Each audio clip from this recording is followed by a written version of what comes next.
Welcome to Sex Ed with DB. I'm your host, DB, aka Danielle Bezalel. Let's get into it.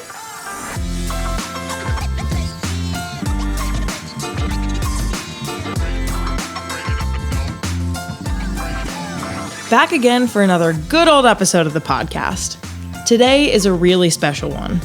We're talking about all things HIV and PrEP with some truly incredible guests. First up, we have Ashwini Hardikar. Ashwini is Director of Grants Administration at Callen-Lorde Community Health Center. She's an advocate for relevant sexual health education and access to resources across the lifespan. Next, we have Les McCullars. Les is an HIV case manager at the LGBTQ Center in Manhattan. His work is centered around HIV prevention as well as advocating for people living with HIV. Finally, we have Thandi Harris. Thandi is an avid and passionate HIV activist and spokeswoman of Positive Women's Network. Currently, she does community outreach at W.O.R.L.D, Women Organized to Respond to Life-Threatening Diseases, the only organization in the Bay Area that supports women living with HIV and their families. Here we go with Ashwini.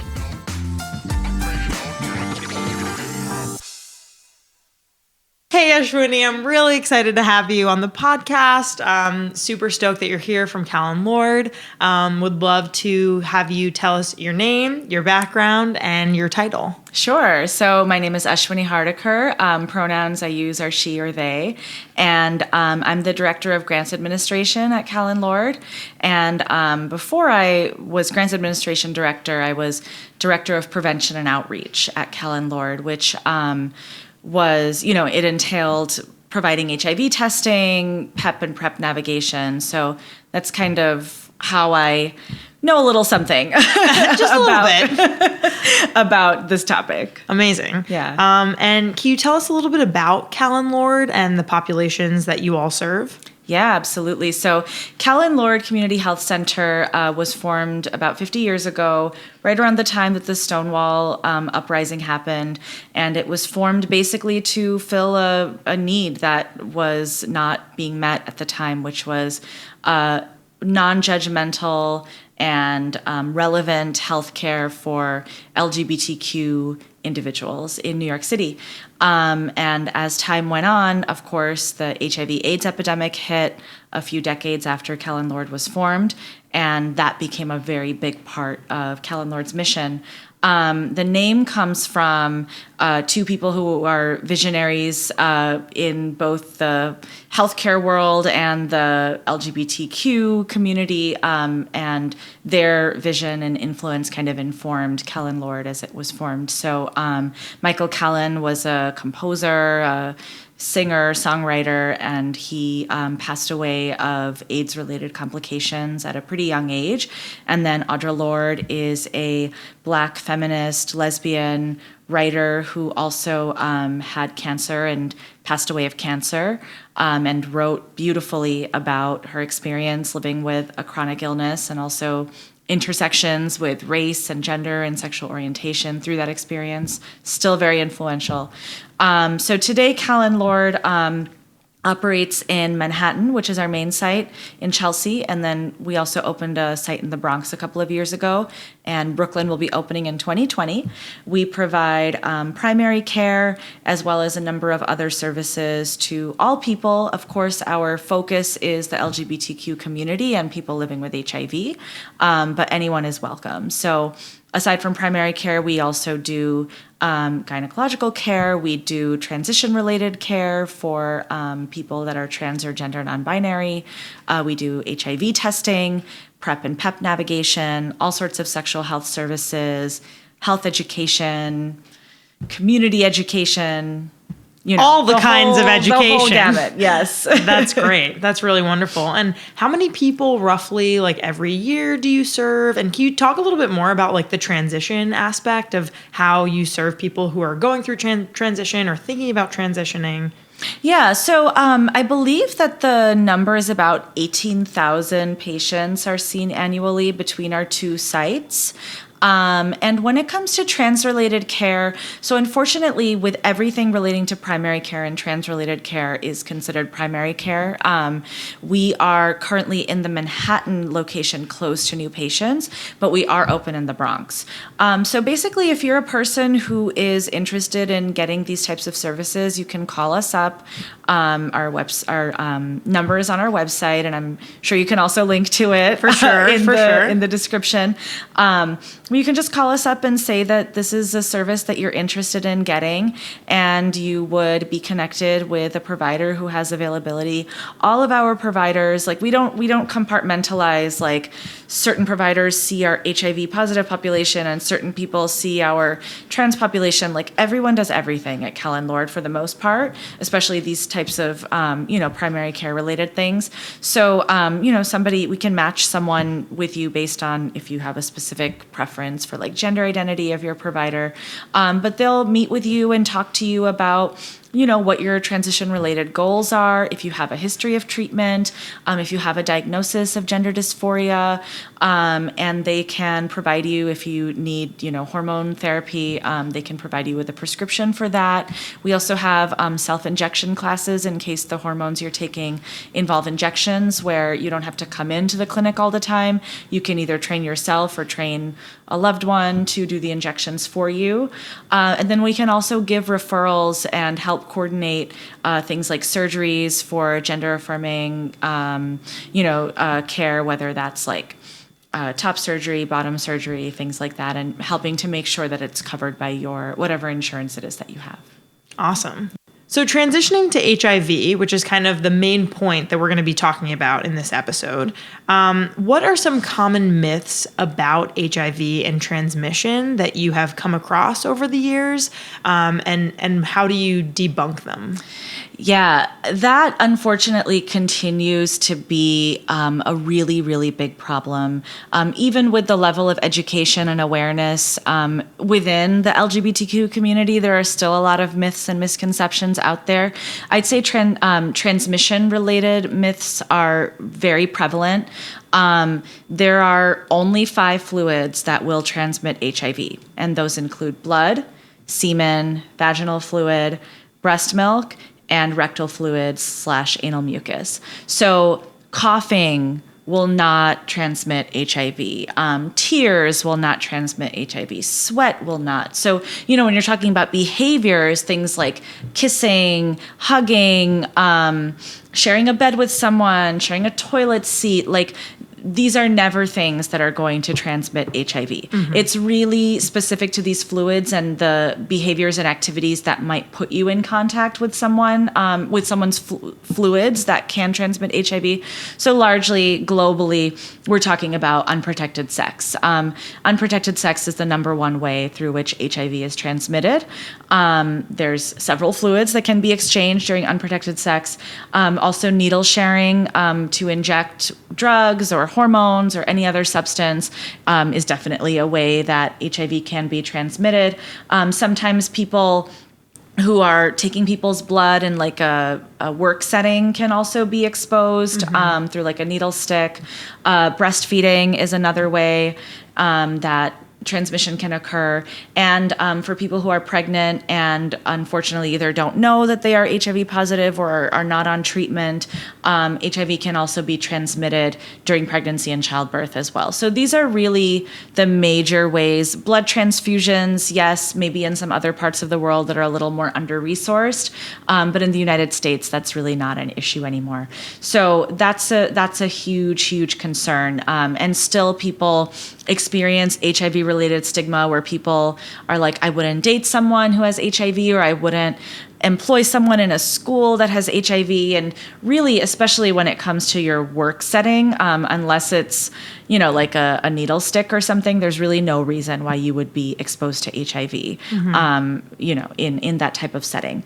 I think another big misconception is that there are other ways to treat or even cure HIV aside from actual medication.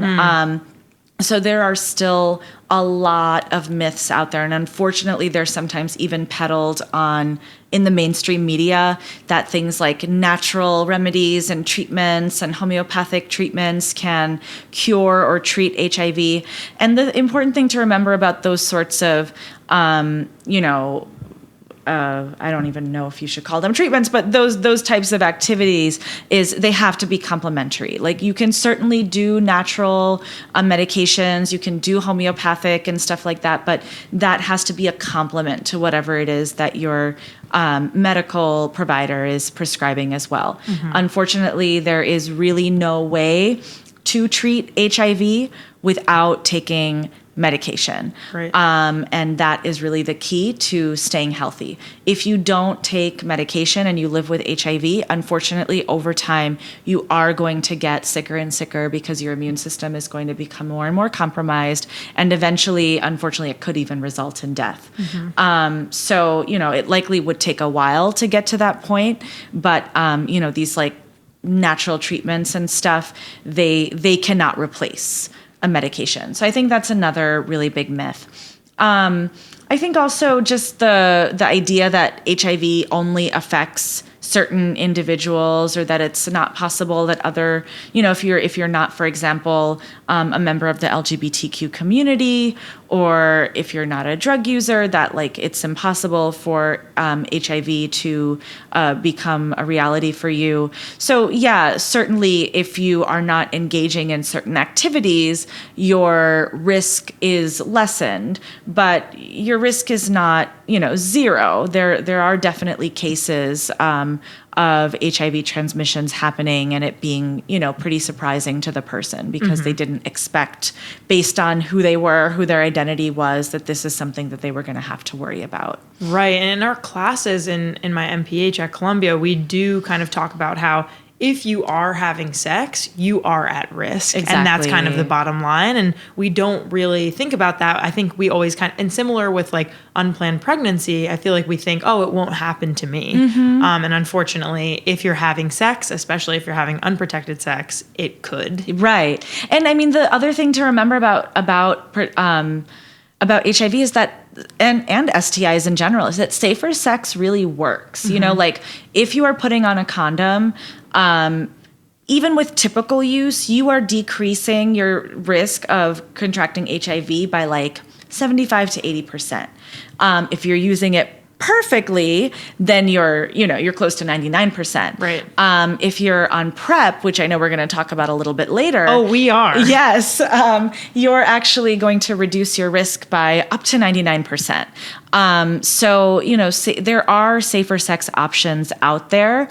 So yes, HIV is serious, but also there are really effective ways to protect yourself that everyone should know about. Yeah, let's dive into that, shall we? So the next question we have is, how has HIV treatment and care changed over the past 30 years? And can you kind of talk about, like, walk us through a history of like kind of what it was like 30 years ago, maybe during like, the AIDS epidemic and or the HIV AIDS epidemic, and what it kind of looks like today? Yes.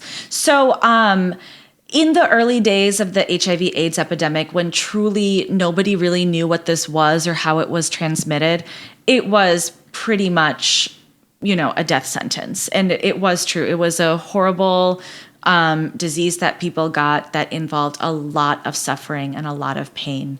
But that really changed with and I don't remember the exact year, and you can certainly fact check me. I think it was 1996 when the first so-called like AIDS cocktail was created in terms of the HIV medication, often known as AZT, which pretty much got people to undetectable. And undetectable, basically what that means, this is another myth, is that when you are undetectable, that means that you're cured or that HIV is no longer in your system. That's not the case. What undetectable means is that your viral load, so basically the concentration of virus per milliliter of your blood, is below 200 copies per milliliter.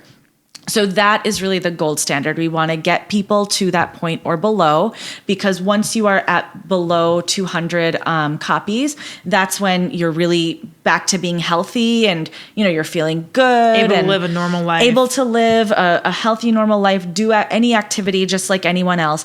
And also, I know we're going to talk about undetectable equals untransmittable, but that is true. When it comes to sexual behavior, if you are undetectable, it is statistically impossible to transmit HIV to somebody else. So that's really, for both of those reasons, both for the person's health as well as the health of their partners, we want to get people to undetectable.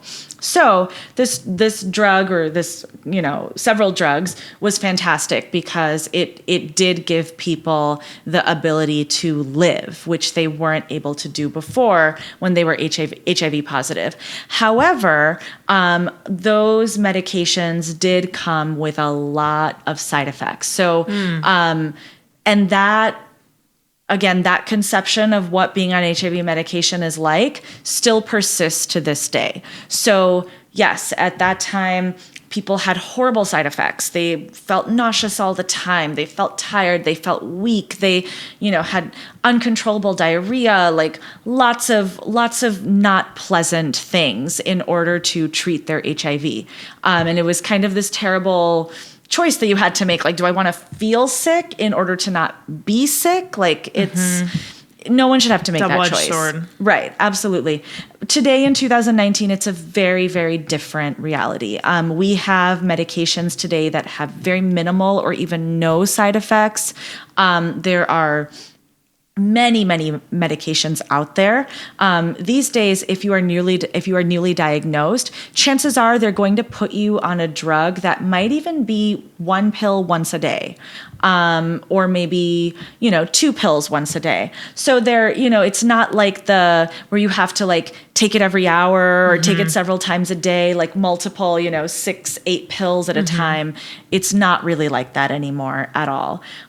So generally speaking, like, if you take a vitamin once a day, that's pretty much the experience of like taking an HIV medication every day, or a birth control some people, pill, or a birth control pill every day. I mean, there's lots of people that do, take different kinds of medications or supplements for various reasons. So things are definitely very different today. I should also mention that around the same time that the first HIV medications came out, that was also the time that needle sharing programs first became more popular as well. There still is officially a federal ban on needle sharing, but there have been great community organizations over the decades that saw this need and decided that they were going to fulfill the need, ban or not. So needle sharing, or needle exchange rather, to cut down on needle sharing, has really, really changed the course of the epidemic as well. So at one point, something like 50% of all new HIV diagnoses were due to injection drug use. And today, it's close to maybe 1 to 5% these days. So it's very, very much decreased, largely due to the existence of clean needles and syringes for people who are drug users. And all of my statistics, I'm going off the top of my head, and I should. We're gonna check you. Don't know worry. Them all it's by okay. Heart, no, but yes, it's a lot of numbers. It's a lot of numbers. It is. So I would say, like, in terms of the timeline, the AIDS epidemic hits, you get medication. You could even throw in like the death of Ryan White, who was a young boy who got HIV through a blood transfusion, because at the time people didn't know that it could be transmitted, and the ostracization and the stigma that he faced was really like a rallying point for a lot of people to say, look, the way in which we're treating people with this disease is really wrong, and it's born of ignorance, and it's born of stigma and just not knowing what this is. And then, U equals U, that has really, I believe that the New York City Health Department signed on to that in 2017. And globally, it's really taken off. And when it comes to reducing stigma. I mean, this is like maybe one of the most important developments when it comes to tackling HIV stigma. Because to be able to say to someone that if you are undetectable, you are not going to transmit HIV through sex ever, as long as you are undetectable, is huge. Yeah. I mean, I think that today there are people who would consider as sexual or romantic or relationship partners people living with HIV who they wouldn't have considered before. And I think that the sense of feeling like an equal and feeling like you're a worthwhile person for people who are living with HIV, U equals U has been just so life-changing. I really can't overstate how important that is. And I am being intentionally like very clear about my language. Like, I'm not going to say it greatly reduces your risk. Right. Like, no, there is no risk. Right. There is no risk when you are undetectable.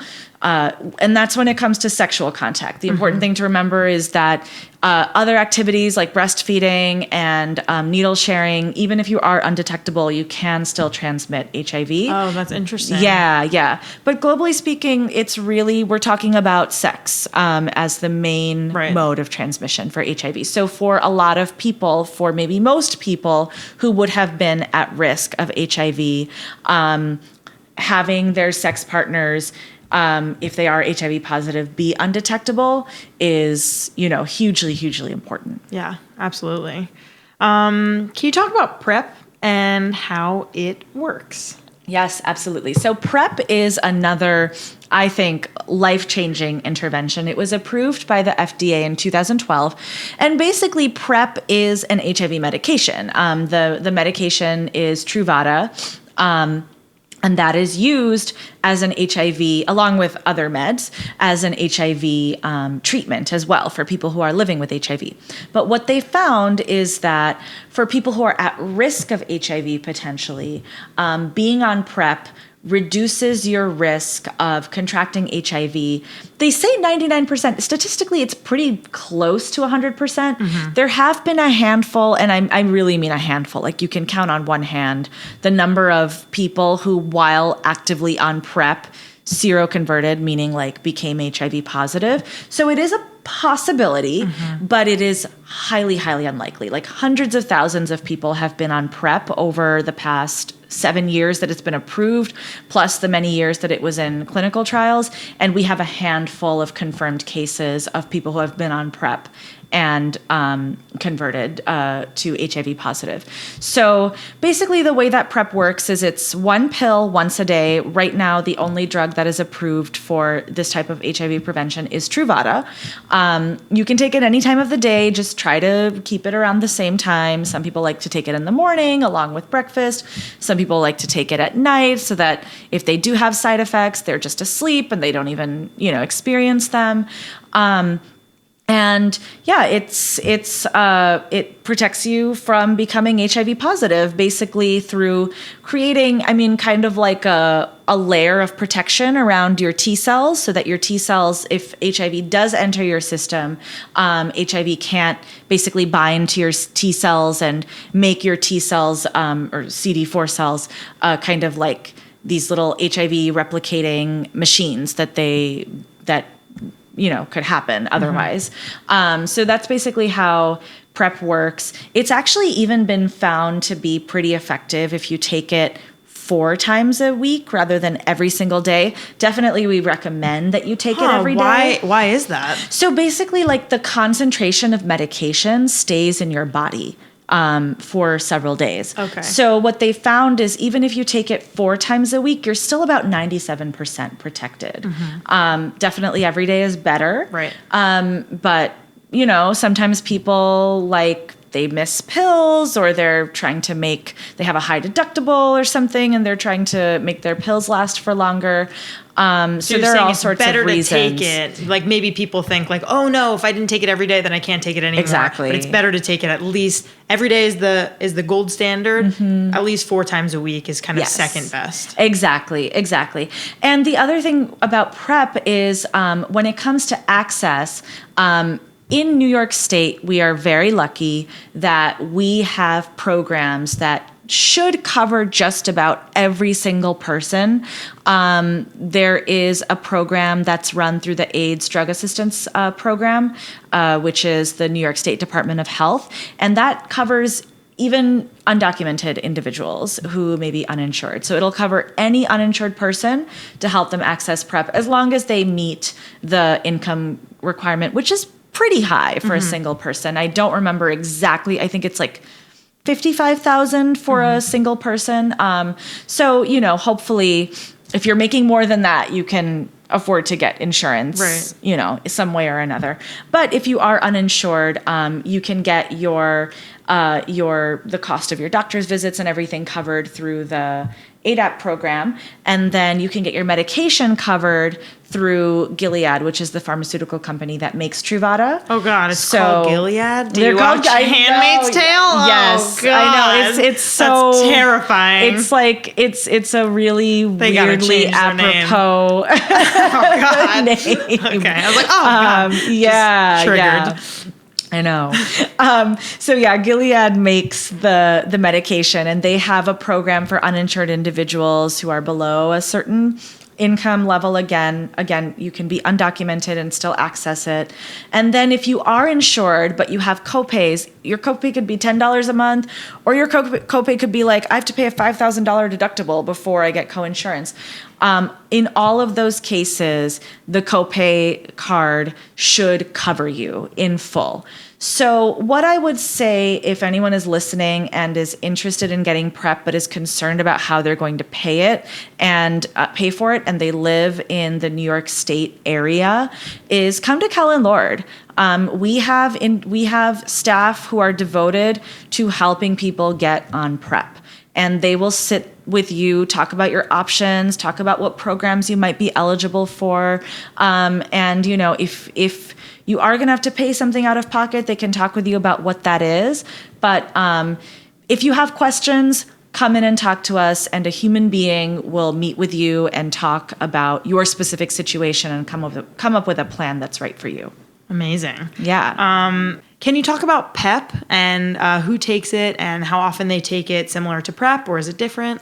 Yeah. So PEP is, I often like to make the comparison between like birth control and the morning after pill. So you can think of PrEP as like birth control, where it's something that you're taking every day in anticipation of potentially being exposed to HIV.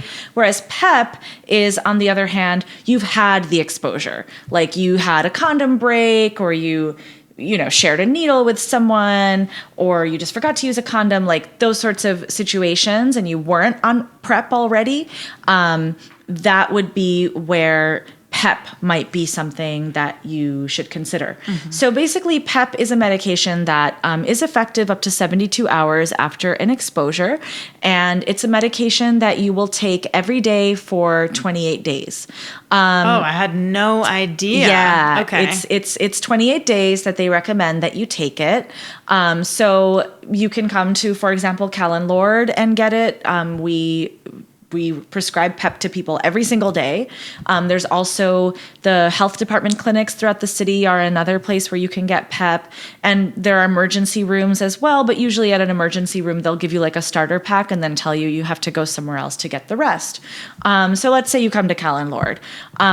Basically what'll happen is you'll get an HIV test to confirm that you're negative to begin with.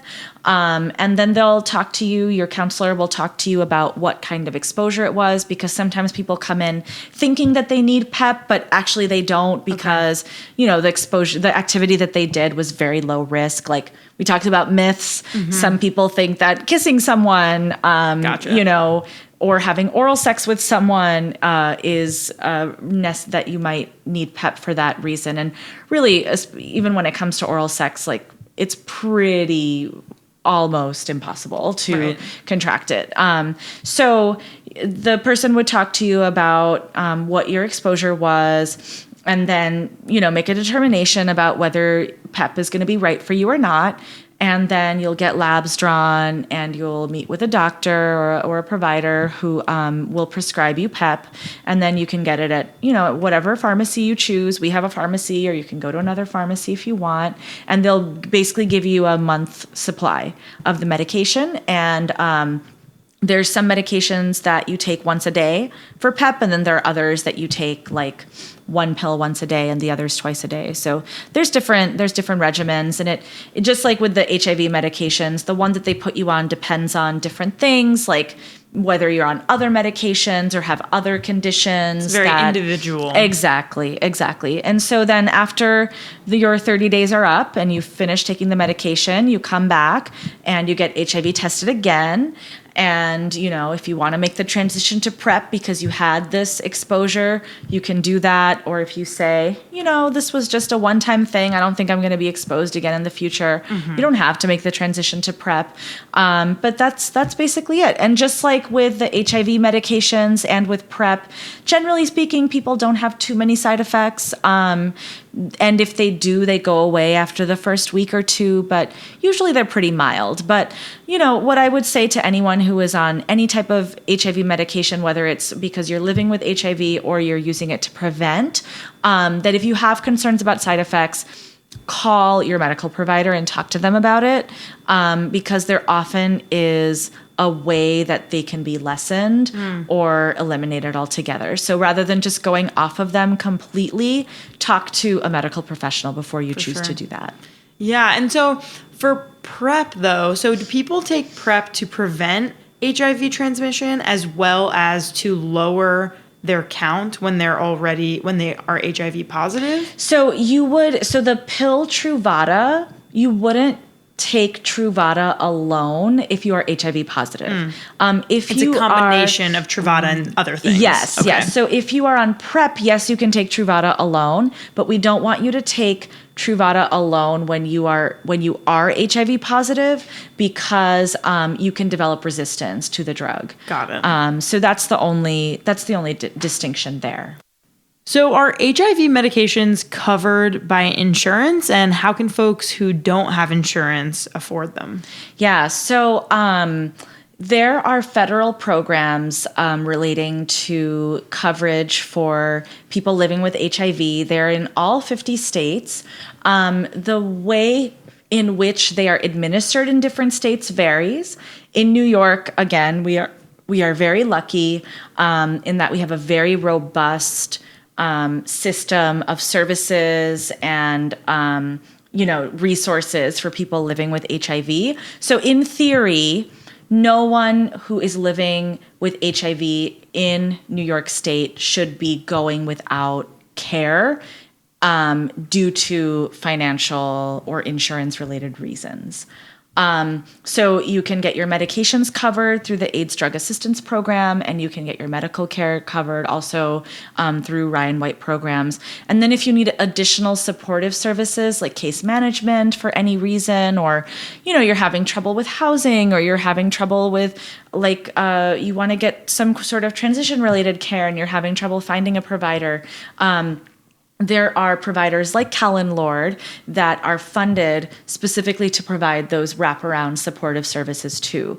And, I wouldn't understate the importance of those supportive services. When it comes to HIV, sometimes we often think about healthcare, medication, doctor's visits, but we know from lots and lots of decades of research, plus the stories of people living with HIV themselves, that sometimes these supportive services are just as important, if not more important, in order to help a person access the care that they need.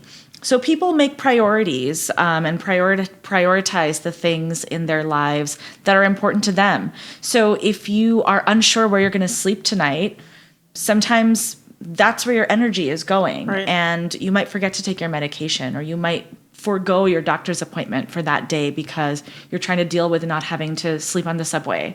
So, those sorts of things are, those wraparound services are really, really crucial when it comes to ending the epidemic as a whole. One final question I have for you is, what can people living in New York City specifically do to support HIV positive populations, whether that be donate, volunteer, just be more aware? Like what would kind of your list of things be that you recommend? Yeah, I think that ending stigma, all of us are involved with that. Even people who maybe don't think about HIV very often, I think that talking to your friends and your family and doing your own education and research about what HIV is, what living with HIV entails, what PrEP is, that's valuable information for everybody. So I think that, you can access really great resources out there, like Pause magazine is a great resource. It has all sorts of articles that are published, I think, daily about HIV-related topics, and it's a great community for people living with HIV or people who are on PrEP. There's also The Body is a website that is a great resource as well. AIDS Map is another great resource. The National Minority AIDS Coalition has a lot of great resources on their website. So there's a lot of places that you can get your information. I think also like the language that we use about a lot of things relating to sexual health, like, are you clean? Are you dirty? Totally. That sort of thing only contributes to stigma. So, when you go and get an STI test, like rather than saying, oh, it came back clean, you can say, everything came back negative. It's just a very slight shift in your language. And I'm sure even I trip up on that sometimes because it is so ubiquitous in our culture. Absolutely. But that sort of thing definitely can contribute to stigma. I would also say, don't assume that you know what a person living with HIV looks like. There is really no way to tell. Just like there's not any way to tell about a lot of different chronic illnesses, there's no way to tell by looking at someone that they are HIV positive. So I wouldn't make assumptions about people in your own life, people who you encounter, whether they do or they do not have HIV. So know that it's something that is private, that is, if a person does choose to share it with you, that you should keep private, and that they're letting you into this part of their life because they trust you and they want to share this with you for some reason. It's also really important to remember that in New York City, being HIV positive is a protected status. So it is illegal in this city to discriminate against someone in housing and employment, in lots of different arenas, just because a person is living with HIV. So if you're a landlord, if you're someone who does hiring, if, all different sorts of positions, just know that you could be putting yourself at risk if you do that. Hopefully it's not just for that reason that you wouldn't discriminate, but at the very least, I would say that that's important information as well. And then, every year there's World AIDS Day, which is all about like celebrating life as well as remembering people who we have lost to this disease, and as well as like continuing to improve prevention and knowledge and education about this. So I would say participate in some activities, and it doesn't have to just be around World AIDS Day, but in December it can be really easy to find a lot of events that are out there. So yeah, I think that all of those things, advocate for comprehensive sex education. If you have kids or other young people in your life, like talk to them about this. Be sex positive or sex neutral, like whatever feels comfortable for you. We definitely don't want to be sex negative. Right. So yeah, I think those are some important ways to combat stigma. Our graphic illustrator is Alana from Imperium Illustrations. Alana specializes in custom, illustrative cover art for books, music albums, and podcasts. She captures your story's soul and amplifies your voice in meaningful design. You can check out her latest projects at imperiumillustrations.com.au. Did you know that 1 out of every 3 women-identifying individuals have reported having painful sex within the last 90 days? There are so many reasons why people can experience this type of pain, and there's an incredible tool out there that can help. Meet Millie. Millie is a vaginal dilator for people with vaginas who have painful intercourse. Millie's single insertion, 1 millimeter at a time expansion puts the user in control. It can relieve physical pain from conditions like vaginismus, endometriosis, fibroids, cysts, IBS, surgery, chemotherapy, and emotional pain like anxiety, depression, and stress. Learn more about why so many women are choosing Millie at www.milliemedical.com.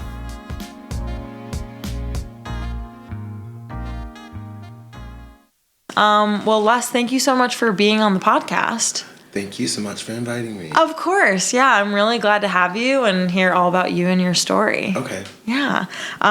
Let's get started with your name, a little bit of your background, whatever you want to share, and your title, where you work. Okay. Well, my name's Les McCullars. It's the him and he pronouns.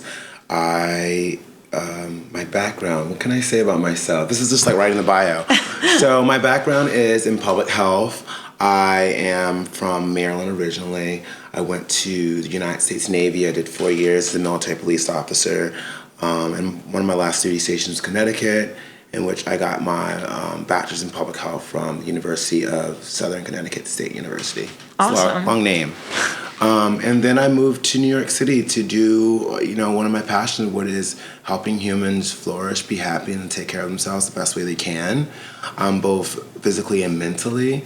And my first job here was at AIDS Healthcare Foundation, where I did rapid HIV testing for a mobile unit. And that brings me to my new position, which I've been in for a year, as an HIV case manager at the LGBT Center in Manhattan. Amazing. Yeah. You are good at writing bios, according to what you just said. I've been through a lot of interviews. But it's tough, yeah. I mean, you kind of like have to memorize your story, right? To like what get is it my out. story again? Yeah, who am I? Okay, amazing. Thank you for sharing that. That's really cool that you got your bachelor's in public health. Yeah. That's awesome. So where did you grow up in Maryland? So in Maryland, there's a small city called Salisbury, Maryland. Okay. People don't know about that, number one. Only way you would know about that is if you drove through it, because you have to go through it to get to the south. Technically on I-95, you go to 13. But the best way to put it is it's near Ocean City, Maryland. So when people hear this, they'll think Ocean City, and they're like, oh, that shitty town. That's where I'm from. Got it. I grew up one of two. My brother's 13 years older than me, but my parents, they had me a little bit later in life, and it was good. It was good for the most part. I went to a really diverse high school. When I originally was about to graduate, I wanted to be a fashion designer. Oh. Once I got my packet from FITM, I was like, I can't afford this. Yeah. So life took me in a different direction. I joined the military and just grew up and just learned more and more about myself. You'd be surprised, looking back on 18, thinking you know something. Oh, for sure. And here it is, 12 years later, I'm 30. Yeah. And I'm like, wow, I've learned so much in like a decade and 2 years about who I am. And it's still a learning process. Yeah, it's ever changing, right? Yeah, ever changing. That's amazing. Let's see. So, yeah, what are you passionate about so public health, obviously. Mm-hmm. Any other passions, and like where do you see kind of yourself going in your life? I mean, I have a lot of passions. Yeah, share them with me. I'm a Leo, so I've learned that we have a really good creative side. I think my main passion is like living each day like it's gonna be the last, or at least living my life to its full potential, because I'm not sure what happens after this one. We might just come back. Who knows? We could be just stuck in a loop. We don't know. Right. But yeah, my main thing is to like enjoy myself while I'm here. So public health is like my forefront of helping people on like, on a clinical health professional side, but I'm love just being around people and meeting new people and being able to talk and to share emotions and to grow and be one society. Right now, and I feel like especially in America, we're really divided So wherever I can enter a space and try to like get people laughing, get people together, but also thinking and having a good time, that's my mission. I can't say there's too many other missions besides being happy. And that and success and all the other words that you have to put in life, that's it, being happy. I love that. I completely agree. I think there's a lot of shit that we do every day that doesn't lead to like our ultimate goal of just like being happy, being around people we love, like doing things we love. And I think like your way of life is one to look up to. I guess. Just trying to make it out here. I'm just trying. Okay. So can you tell us more about your work at the LGBTQ Center in New York City? Of course. So my work there is underneath the HIV prevention team. It's now part of community support. And I guess we act as not only a place where people can come and see the art, because the center is a art exhibit too, from a lot of the early ages of the HIV epidemic, as far as where GMHC originated from and things like ACLAP and stuff like that. But we have prevention methods and HIV counseling. So my day-to-day job looks anywhere from like helping someone can get connected to PrEP. A lot of my day, we have shifts, a lot of my days sometimes include HIV testing. So we do a rapid test for people that are interested in doing that. And then a little bit of like sexual health counseling goes into that as well, where a lot of people are afraid of something they know nothing of, right. Which can be, it's like anything's like that, but like helping someone understand HIV and its importance of like at least knowing the modes of transmission. That's one thing. Sometimes I have conversations with people about the language they use, like people are quick to be like, I just want to make sure I'm clean, I'm good, and I'm like, not, I'm like, clean. I'm like, this is one of those things right there. That word alone, like, puts you in like a vulnerable position, because if you're saying this to me, what are you saying to people that you're meeting on the online dating apps or the person you're meeting in open spaces? So HIV testing, sexual health counseling, and then HIV case management. There's a lot of people that come to New York City with a bag full of dreams and a pocket full of nothing. Let's be honest, right? That's so real. Yeah, that's how I moved here. I literally was almost at the point where I was sleeping in my car almost, because I couldn't afford to live here. I couldn't find an apartment. Who can? It's so incredibly expensive. No one. They make it very stressful. But a lot of LGBTQ youth, especially people of trans experience, especially MSN men of color from other cities, either come here because they want to make it big in the industry, or where they was not working out and they need a lot of support. Mm-hmm. People that are positive come here with what they have. Sometimes they don't have any medications. They're on their last medications. So I try to like act as a hub to intercept them when they get here. They call the center or they come in. And in any given situation like that, as a person who's living with HIV, I know it's kind of like important. It rings like the medications change. You need it, you want to get it, and I want to get it to you. So a lot of times I'll meet someone, if it's early enough in the day, we can get them over to a sexual health clinic or another community-based organizations that offer like services like that, and get them started on their treatment, their blood work. I gotta stop saying Totally cool. That's how people talk. It's like the worst thing apart of speaking. Don't say but we help people connect to PrEP. PrEP's a big thing. Yeah. And PEP. PEP, we've already talked about PrEP, but PEP is like something that people don't know much about. Yeah, so can you tell us about it? Yeah, so PEP is post-exposure prophylaxis, PEP. So this can be given to anyone. The way I like to explain it is like people in the medical field, like nurses, police officers, people in the sex industry, or should I say sex working industry, or people who have sexual encounters that don't know about HIV. It's a post-exposure prophylaxis, means that if you feel like you might have encountered HIV in any modes of transmission, then you can get this medication within 72 hours to take, and it's supposed to blast your body and keep you protected from contracting HIV. Yeah. But that window period is so important, and a lot of time I find out that that's when you find out that people don't know how HIV is contracted. I've had like tons of MSN guys who have sex with guys. They'll come in like, I gave this guy head and he came in my mouth a little bit and I'm like, I'm not really sure. I'm just like, you have to like, you know, and they'll want to test. Yeah. And the thing about the test is the test has a window too. Mm-hmm. So in a 20-minute session, I spend about maybe 15 of it like going over all the windows and like how it works. But that's pretty much the gist of my job. I think that was the beginning of the question. That was. You answered it wonderfully. Yeah. And I imagine there are a lot of people who kind of come in like extremely like overwhelmed and stressed and just looking for like someone to talk to about it. I recently, and I'm staying within my HIPAA code, I recently experienced a session with a client where they lived through the bitter end of the epidemic, because the epidemic it closed in once the medication was like distinguished and they had figured out what's going good. And that's pretty much 11 years ago, if we want to look back at it, because 96 is when I think the medication hit the market for people to be able to take, but it's changed so much in the years. For sure. So 11 years ago, this person decided to stop taking tests and thought that he had HIV.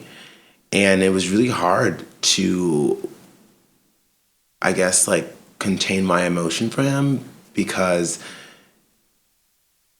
he had lived his life for 11 years thinking that he had HIV. And what that meant was 11 years of waiting for death, 11 years of going down this road of substance abuse, alcohol abuse, depression, anxiety. I can't imagine what he lived with for 11 years, not knowing, waiting for things. And to deliver his results, that being negative, and like having to sit there and like really wait for the emotion to like go through. And he told me so much about how he felt. And the thing about it was that for 11 years, in that time, he had met a really great person that he was with, that he refused to touch because he didn't want to because he cared so much about them, didn't want to get them sick and like, or, you know, spread HIV. It was hard. And a lot of times it gets like that. It's never easy. People come in very, very frantic sometimes. They don't sure if they need PrEP, a condom. Right. They don't know in any given situation. I try to make things fun, lightweight. I remember my diagnosis and my experience, and it was terrible. You know, one health provider told me it was my fault, which was terrible. Ugh. So when you're with someone in such I think it's a vulnerable state, and you have the opportunity to lift them up, give them what they need, at least to get them through the next day or two, or something to remember, especially that moment. That's my idea. It's to like make it easy, make it fun, make it meaningful. Yeah. But make it last and make it a good impression, because I remember that bad impression. Yeah, I can't imagine. And you are like having such a positive impact on people every day, which is really awesome. I hope so. Yeah. Okay, so as a person living with HIV, what are some myths that you want to dispel for people listening who may not have heard from a person living with HIV? Some myths. I should have read that question for everybody. Myths. I guess I don't really have any myths for people living with. I hear a lot of crazy things. One, I already said, people don't know how HIV is contracted. Right. Two, I've seen people, or at least heard of people who do get PrEP, that they don't take it as prescribed. And I want to like be right here and say this clearly, that that's not how PrEP works. Yeah. You have to take it every single day. At the same time. Yeah, it's not PEP. They're like, oh, PrEP is just like PEP. It's the same thing, right? So it's not PEP at all. It's a different medication, and it's taken a lot differently. What else have I heard? I've heard, I don't know. I don't know how to answer that one. That's fine. I don't think I hear really myths. I just know that right now, and not a lot of people are having conversations that they should with people that they meet in the right way. For sure. Yeah. Okay, let's see what we have next. So yeah, for people who are living with HIV, what kinds of medications do folks take every day in order to, I don't even know how to say it, but like keep it under control, or what's the right like language for that? So the right language would be viral load suppression. Yeah. That way the virus can't copy into your cells and then raise your viral load, which would increase the risk of transmitting the disease. So all the medications are, they're called ART. It's antiviral load. I'm not even gonna, those words are too big. Just in case you didn't know, ART stands for antiretroviral therapy. The medication is made to suppress the virus into the body to where it's called undetectable, which means it can't be transmitted. Right. A lot of ways to view that or learn about that is to go into the CDC's website or the World Health Organization's website and look up U equals U, undetectable equals untransmittable. But everyone's on different medications. Okay. It depends on like what blood work in the labs and how efficient a person's PCP doctor is, a primary care doctor, or their infectious disease doctors. Some people have two different doctors. Also, people were exposed to HIV at different time lengths. Like someone who was exposed to HIV in 1988 may be on a different medication from someone who's exposed in 2019. Oh, that's interesting. And a lot of time they are, because the medications when they released them earlier in the years, the body got used to it. You know what I mean? Like it's used to this. It's hard to move on to something else. Typically now, if a person is diagnosed with HIV, there's new medications, and most of them are 1-a-day pills. But that's something that I do see a lot of people that are newly diagnosed get caught up on. Like, I don't want to like have 3 pills, and everyone's like, I just want the 1 pill, because a lot of times the 1 pill, it's just a peace of mind, but it's different. Medications change, your body changes as you get older, and it's very, very, very manageable. No one dies from HIV anymore. People die from a lot of other things. My chances of dying from HIV is like 0 to me walking in the street with my headphones on and not paying attention to the little white man. Which people do that a lot. Yeah, it's New York City. Everyone wants to die some kind of way, I guess. Get out of paying rent. Okay. So how do you personally navigate dating and sexual relationships in terms of how you choose if, when, or how to disclose your status? Well, this is a great opportunity to share my story. So first of all, I'll start with the caveat is I do always tell all my partners, I tell everyone almost now, I feel like in my position, my job, and what I want to do as an activist, it's, for me personally, I like to like disclose that, because I feel like I'm fine. I feel great. I look great. And also I want to help with this, anti-stigma movement, because we don't want stigma. No one wants stigma. HIV is way more manageable than diabetes. In any given case, it's harder for that. But I had this story that I knew I was going to, on the train, I was thinking about it. I had this case where I did not tell someone, because it was like one of those situations where you're kind of laying cornered for sex, and it's like very gray, and you don't think this person didn't care about himself at the time. Not sure how he's doing now. But I was like, I don't know. And someone told them that I was positive. And I remember I was sitting at home, it was a Saturday afternoon, I was in bed, and I got a Instagram message asking me about my status and like blaming me and saying like, I can't believe you would do that, and like said a lot of like, it was mortifying. It was like almost as bad as originally finding out that I was positive, because it like a repeat of the trauma. Yeah, it like rang even harder in my head. It was just so heavy.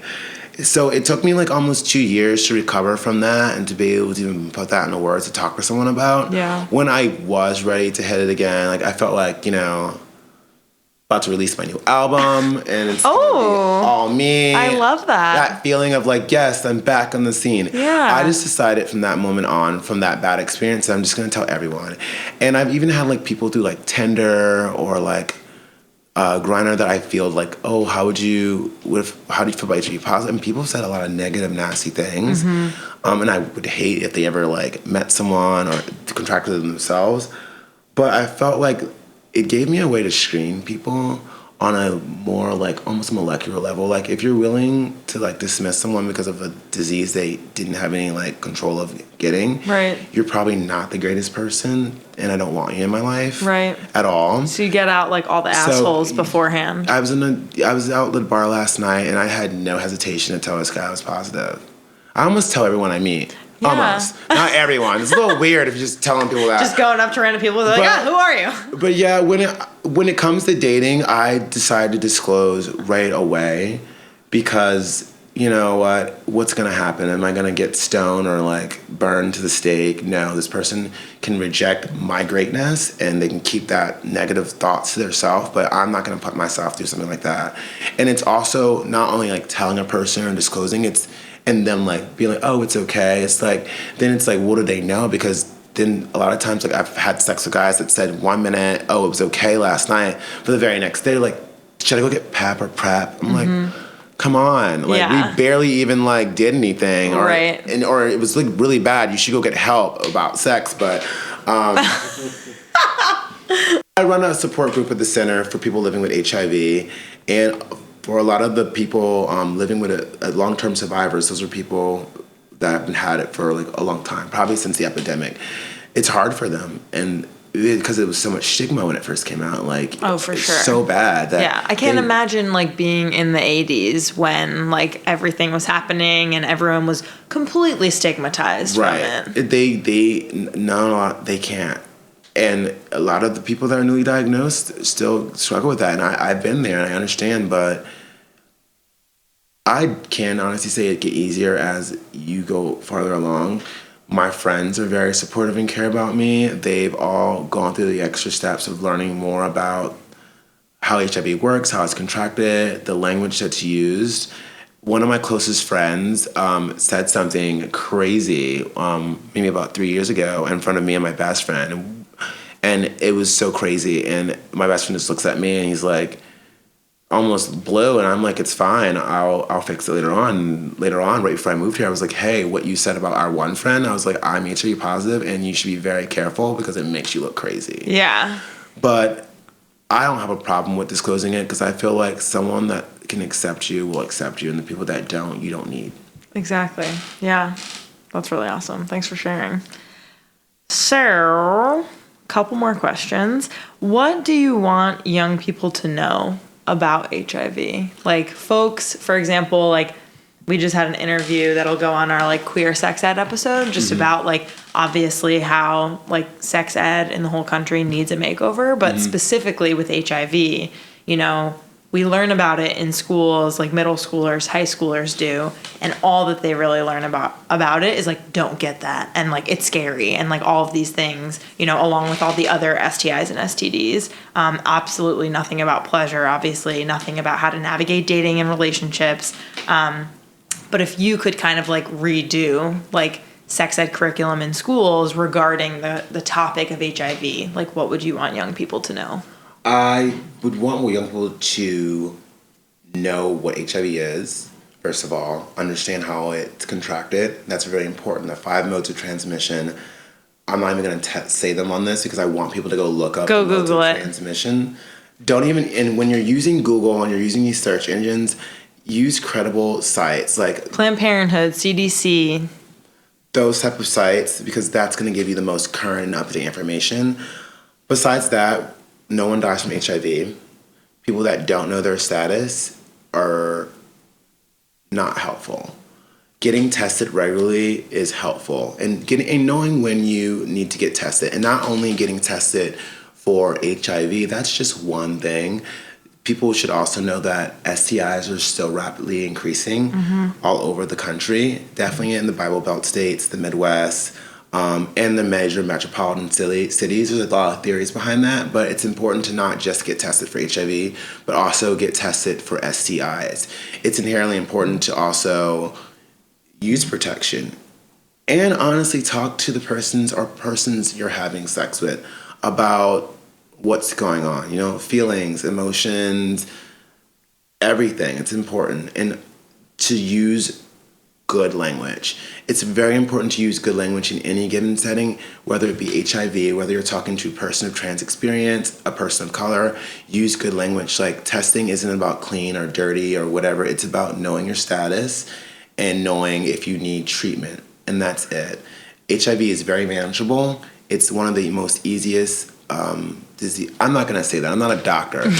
Probably a mosquito bite's a little bit more easier, but it's very manageable. Yeah. And I don't think a lot of people understand that. It's very scary.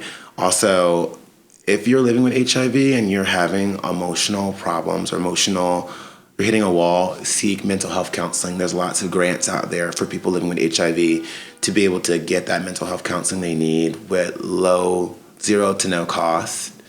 And it's important because it's important. America doesn't add that in healthcare, but mental health is very important. We have an entire episode about it. Yay! I know. Yeah, it's going to be great. Okay, and I guess the last question that we have is, how can folks who are listening support those living with HIV? I think the way that you can support someone living with HIV is to be supportive, be their friend. You don't need to ask them if they're doing okay every day, but be supportive, be their friend, understand what HIV is, how it affects others. Look at some movies from the 80s. Understand, St. Vincent, what happened there. There's so many movies. That's one of the things I would also say to young people. It's like, you don't know what you're afraid of until you understand of where it came from and how it was treated and how you were misled. As a public health professional and going through the curriculum, looking at how the media and how the news covered HIV in the 80s was so stigmatizing. How politics, like Reagan, was completely dismissive of people with HIV. It's so bad. And I think that's a part of supporting a person is knowing the history of something they're living with and understanding that it's a lot different now and that stigma is a big thing and understanding what stigma is. Because a lot of people don't know what stigma is, like knowing what stigma is and how that's not helpful for anyone. And just enjoy something, help someone enjoy their life, The last thing a person wants to do is feel isolated, and that's the first thing that happens when you contract HIV, is you feel like there's no one else around. And that gets very hard, so. Yeah. Just being supportive and being there for them. I almost cried, but I didn't. I didn't. It's okay if you do. Yeah, just no one wants to feel isolated. So that's a good friend, is to be there and be supportive. Yeah. Is there anything else that you want to mention to folks listening? Where, if they think they want to learn more, where they can visit? If they're living in New York City, where should they go? If they're living in New York City and you are interested in getting connected to PrEP services, sexual health counseling, if you're a person living with HIV and you feel like you could benefit from a support group, or if you could benefit from anything that's LGBTQ related, or if you want to become an advocate or activist, the center is a great place to start. And if we don't have it there, there's a really great people there that will help you find your way. And if it's not at the center, then we'll send you somewhere else. And as much as possible, there's a really, really big need to address the homelessness for the LGBTQ youth in New York City, especially those that are getting pushed into drugs and sex work that don't have to. If there's a way that anyone can start an organization or donate or help someone going through that, it'd be very, very, very, it'd be like saving a life. And that's what it is. Other than that, just, remember, we don't know what's going to happen after this life, so live this one great. Thank you so much for being on the podcast. I appreciate it. Looking for a period game changer? Meet Lena, the reusable silicone cup that collects your monthly period blood. No odor, no leaks, and so comfortable you'll forget you're on your period. 90% of first-time Lena Cup users never go back to pads and tampons. Go to lenacup.com and use promo code SEXWITHDB to get $5 off your first order. Lena, a better period. Need a new sex toy? Spectrum Boutique is an awesome, sex-positive toy store that has a no-nonsense approach to sexuality and sexual education. They believe that fulfilling your sexual desires is an important self-affirmation and human right, and they welcome all identities, curiosities, and experience levels. Go to SpectrumBoutique.com and use discount code SEXED with DB10 to get their latest goodies. Hey, Thandi, thank you so much for being on the podcast today. Oh, I'm glad you had me. I'm glad to be on this podcast. Good. Yeah, we have loads of good questions to ask you. So let's kind of go ahead and get started with you sharing your name, a little bit of your background, and how you identify. Sure. Right. You mean my gender, how I identify that way? Yeah, sure. However you kind of share your identity. Sure. So I am Thandi Harris. I work at an organization based in Oakland, a women's organization called W.O.R.L.D. The acronym stands for Women Organized to Respond to Life-Threatening Diseases. We are the only nonprofit AIDS service organization that particularly helps women living with HIV and their families. We also do a lot of outreach with PrEP and prevention. What else? But what I mainly do, I do something called early intervention services. So I go out and find people who are positive, who have been out of care for a while for whatever reason, and I bring them back to the clinic that we have. And the clinic is associated with AHS, the AIDS Health Foundation Clinic. What else do I do? Oh, I am also a spokesperson for an organization that is Oakland-based called the Positive Women's Network. Positive Women's Network is an organization that really does policy and advocacy for women living with HIV.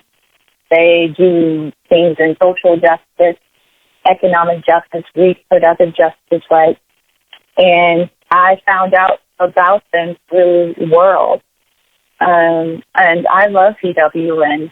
They have allowed me to speak about rights on the behalf of women living with HIV, and it's been thrilling for myself. And because of PWN, I got involved in advocating for HIV criminalization, HIV decriminalization, should I say. So in California, the laws in the book are based on stigma, and you could be criminalized for just, it was basically on a higher status, and they called it, now it was a felony. If you did certain things, such as if you were soliciting for sex, and they charged you for that, which would be a misdemeanor, but if when they tested you, they could trump, and you tested positive, they could trump the charges, and that misdemeanor would be a felony. And as opposed to 60 days, your sentence would be 7 years. So those were the books. Those laws were on the books until recently, or last year, the governor signed it. So now that's no longer on the books. And I had the opportunity to do my testimony in the state assembly in Sacramento. And it was amazing. I met some wonderful, amazing people.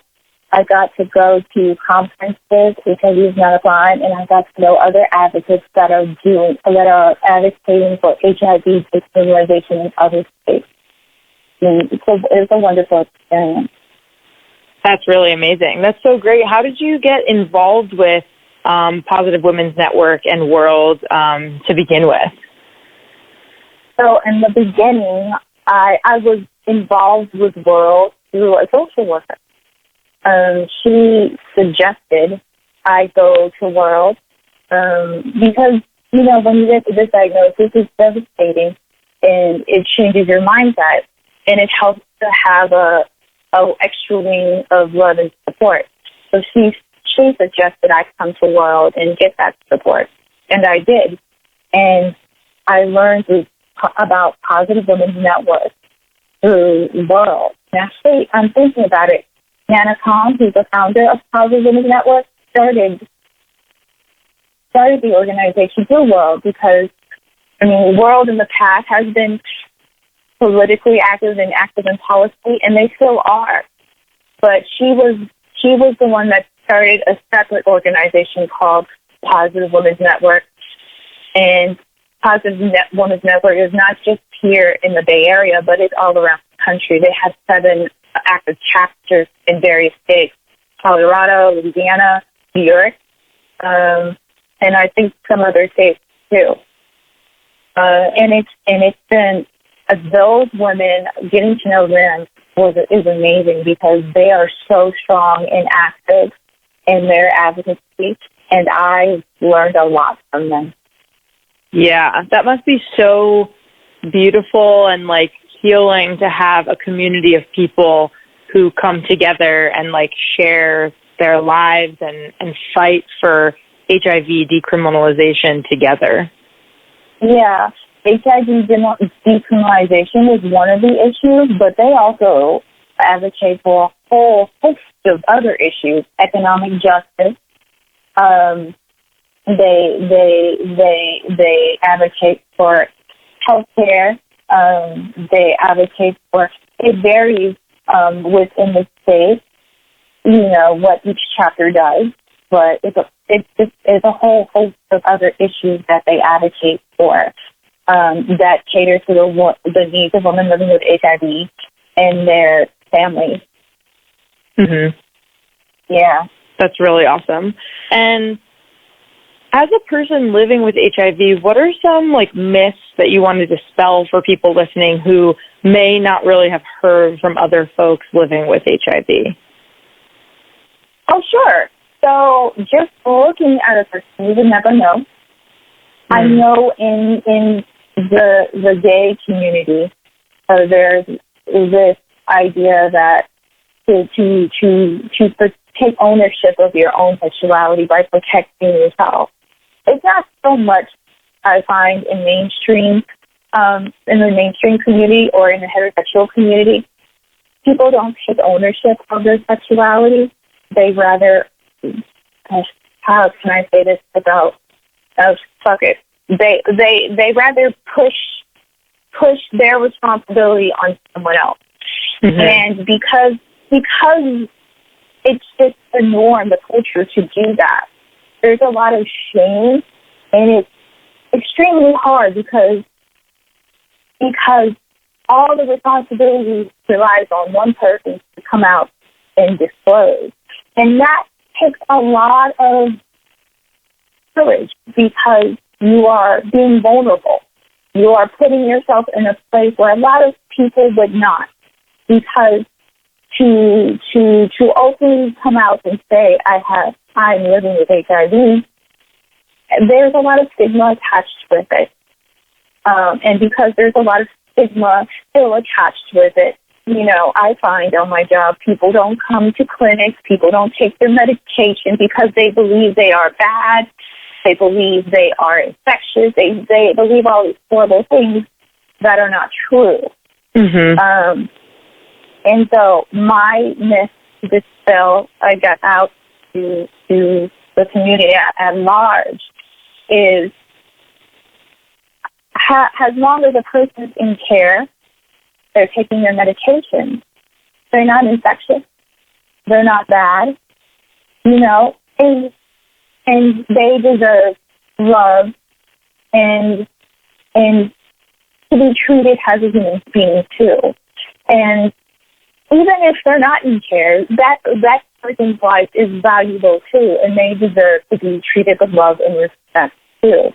And HIV, just because you have HIV doesn't mean you're inherently a bad person.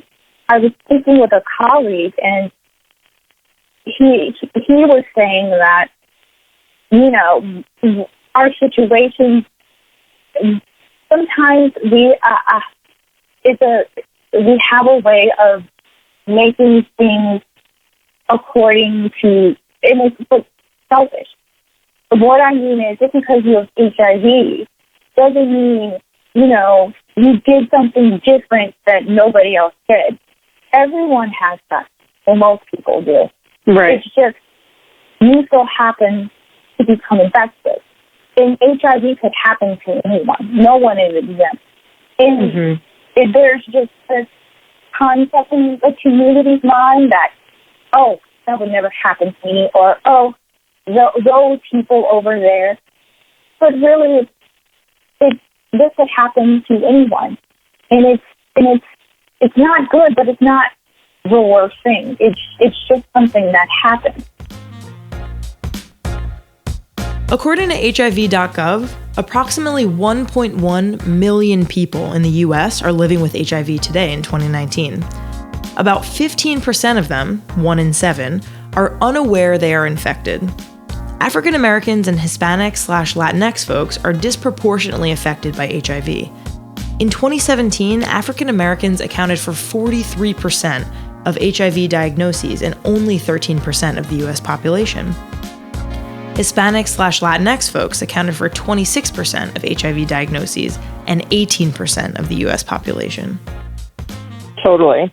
Yeah, and I'm really glad you said that about just like, there is this kind of certain idea that people have of, oh, like it won't happen to me, and we kind of talk about this in another interview in this episode, but like, just to really reiterate, like anyone who is having sex is at risk for HIV, and like there are obviously some communities where HIV is more prevalent than other communities, but it's really important that people know that like if you're having intercourse, then like you are at risk for HIV.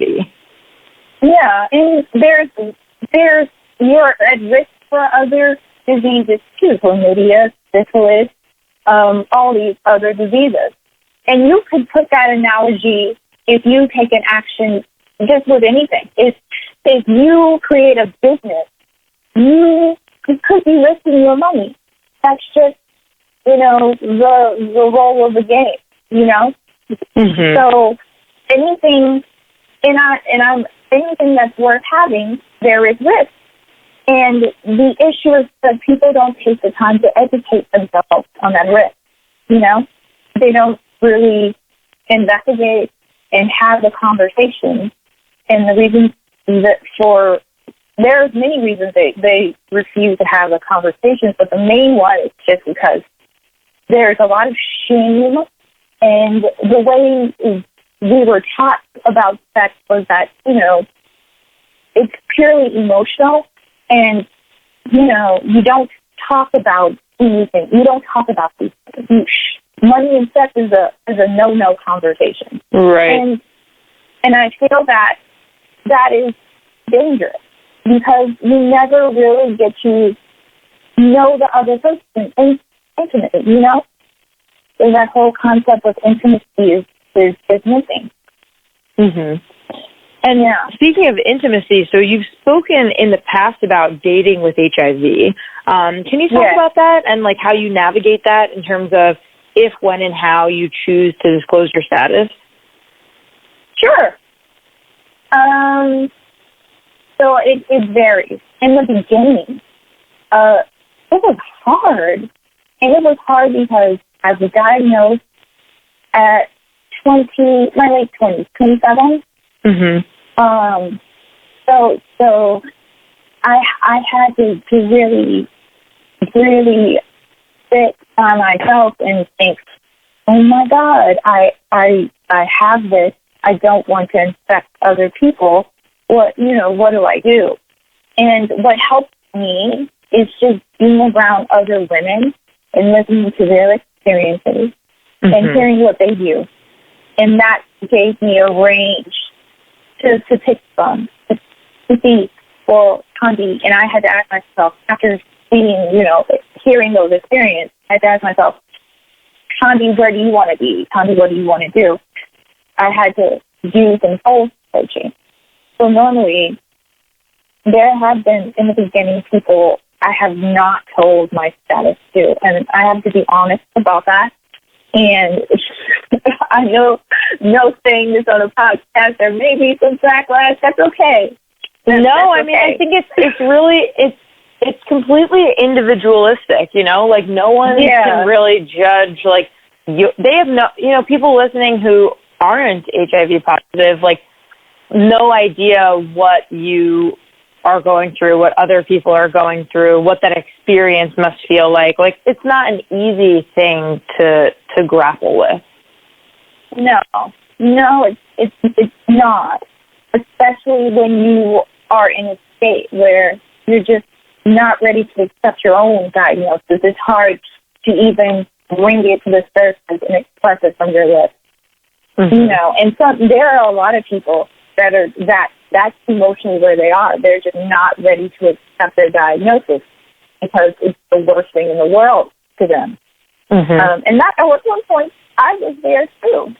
And right. People might ask, well, why were you seeing people? There's this assumption in the community that after you have any STI, you should just stop being human and stop wanting sex and stop talking to people. But that's a fallacy and that's a lie.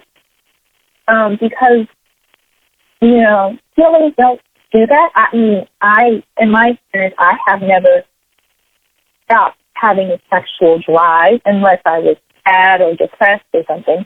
I mean, mm-hmm. I have my seasons, but eventually it comes back. And,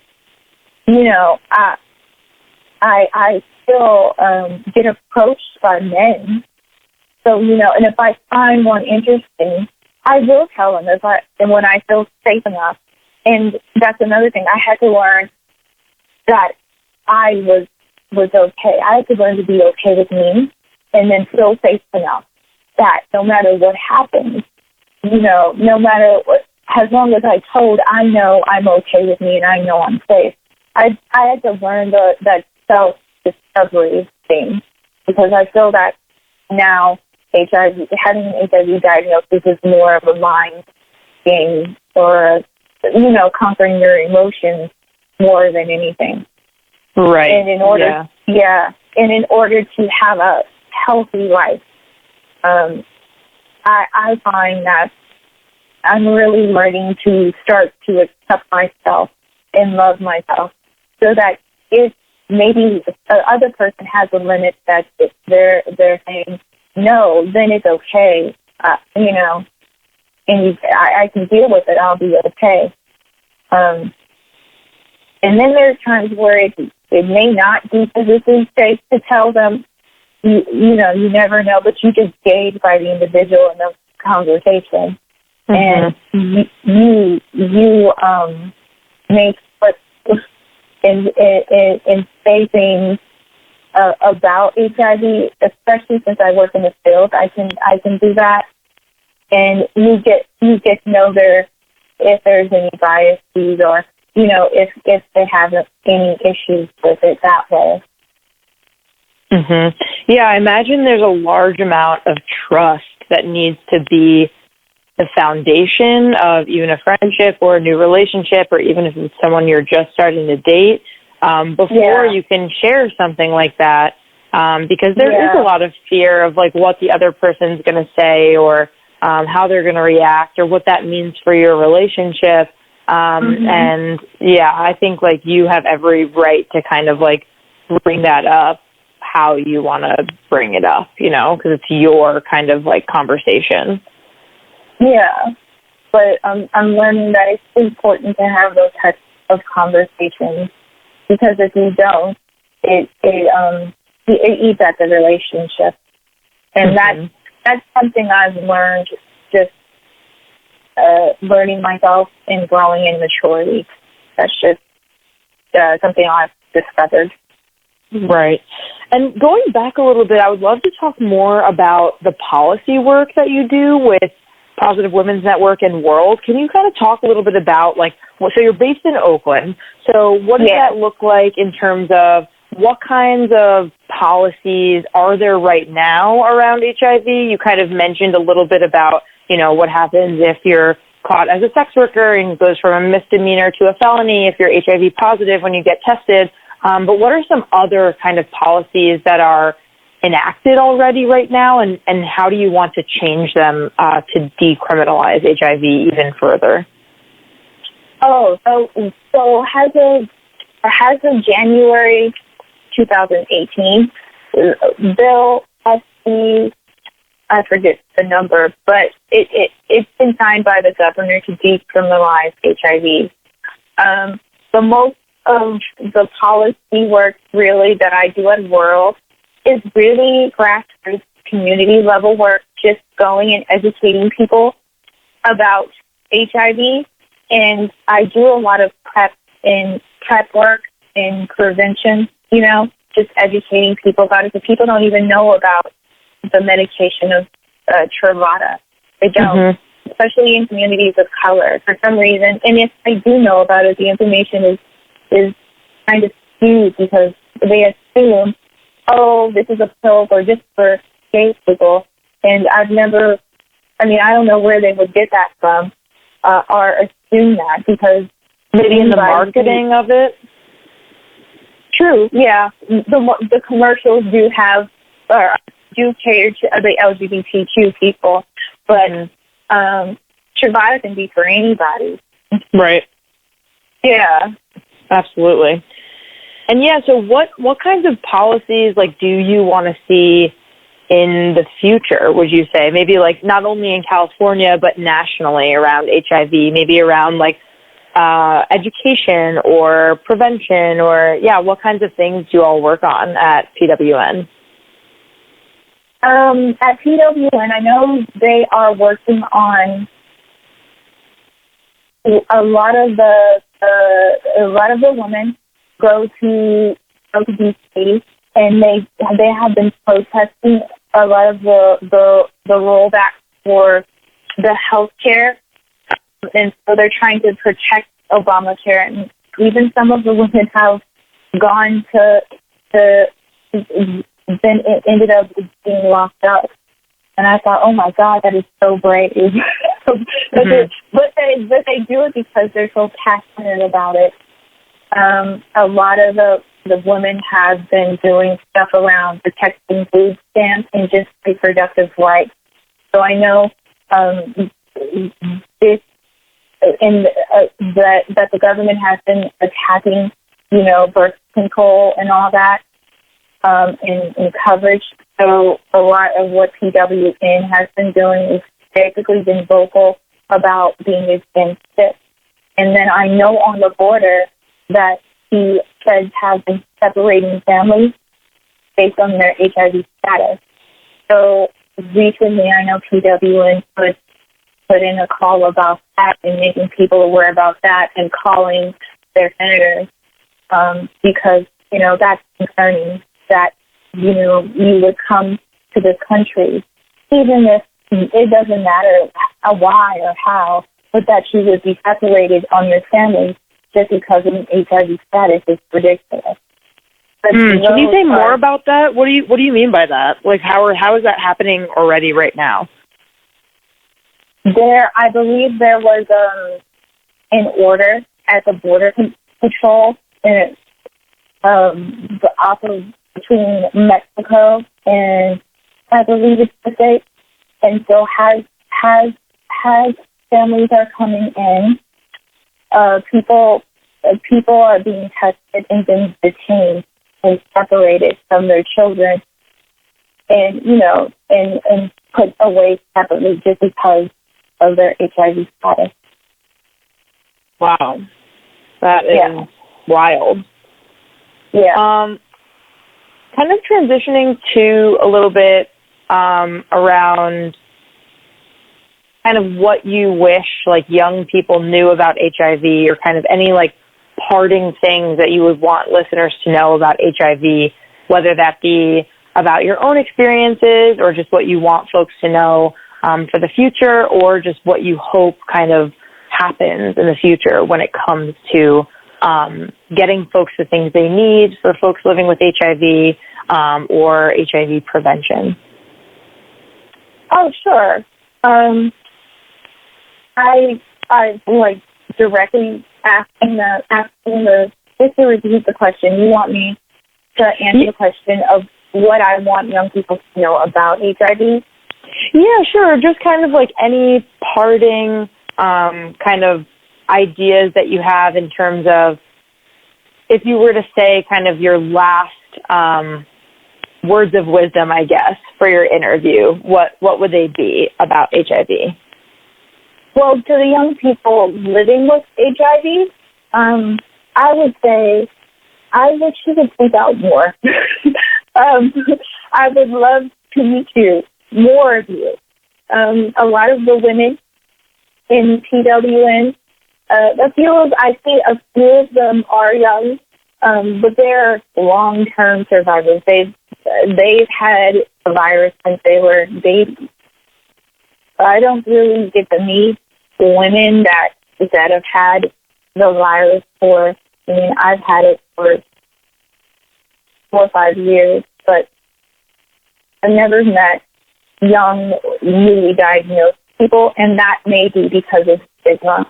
And they're young and still in their sexual prime, and they don't want that stigma attached to them everywhere they go. And I can understand that. It's not easy. That's part of the psychological game. But I wish they would come out and share their stories. I wish they would allow the world to see them, because they are beautiful, and I know they have so much to give. And for someone to allow stigma, because for a while that's what I was doing. I was allowing my own self-shame in the community, letting what the community thought of HIV stop me from speaking. But I found that when I started to speak, that it was incredibly healing, and it's made a difference in my life. And I just hope that those individuals who are living with the virus come out, because you just don't know how much your community needs you to speak about your experience.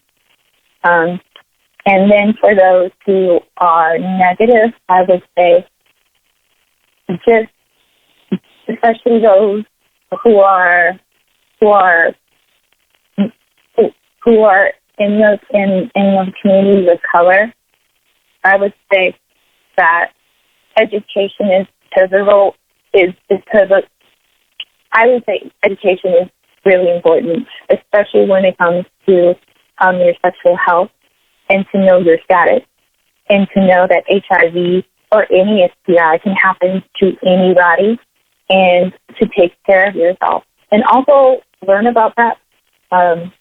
I know people are hesitant about PrEP because of various reasons, but if you really look at the research, PrEP has minimal side effects.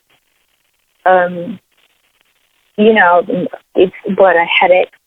And once you feel you're no longer at risk, you don't have to take it anymore. It's not like an HIV regimen where you have to take it for the rest of your life, So, right. So just be open to PrEP, and, just don't be so judgmental. That's all I have to say.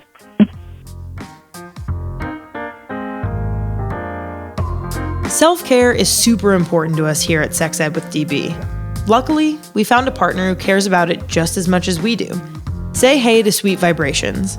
Sweet Vibrations is an adult boutique out of sunny San Diego that encourages young people to educate themselves about sexual wellness and improve overall health.